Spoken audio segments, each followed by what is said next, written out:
વિશ્વ પર્યાવરણ દિવસ નિમિત્તે સામાજિક વનીકરણ વિભાગ દાહોદ અને પ્રકૃતિ મિત્ર મંડળ દાહોદના સહયોગથી તેમજ કલેક્ટર શ્રી યોગેશ નિરગુંડેના માર્ગદર્શન હેઠળ નાગરિકોમાં પર્યાવરણ જાગૃતિ આવે તે હેતુથી દાહોદમાં રેલી યોજવામાં આવી હતી.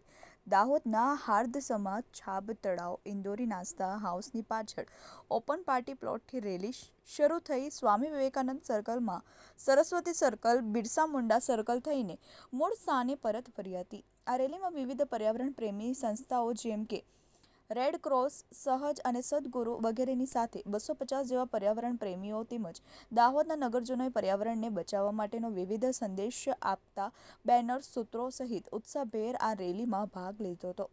પર્યાવરણની જાળવણી માટે જાગૃતતા ફેલાવવામાં મદદરૂપ બન્યા હતા. આ રેલીમાં આરોગ્ય વિભાગ, શિક્ષણ વિભાગ, પોલીસ વિભાગ, ટ્રાફિક બ્રિગેડ વગેરેએ ખડે પગે હાજર રહી રેલીને સફળ બનાવવા મહત્વનો ફાળો આપ્યો હતો.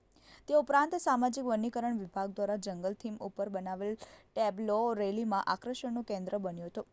આ દરમિયાન ચિત્ર પ્રદર્શનમાં પણ 60 કરતાં વધુ લોકોએ ભાગ લઈ ઉત્કૃષ્ટ રીતે પર્યાવરણને સંબંધિત ચિત્રો બનાવ્યા હતા. તેમને પ્રદર્શિત કરવામાં આવ્યા હતા.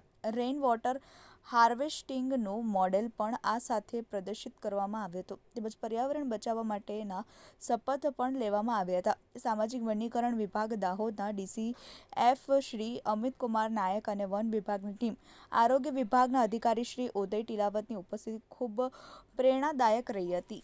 જેની શેખ ટીવી ન્યૂઝ દાહોદ.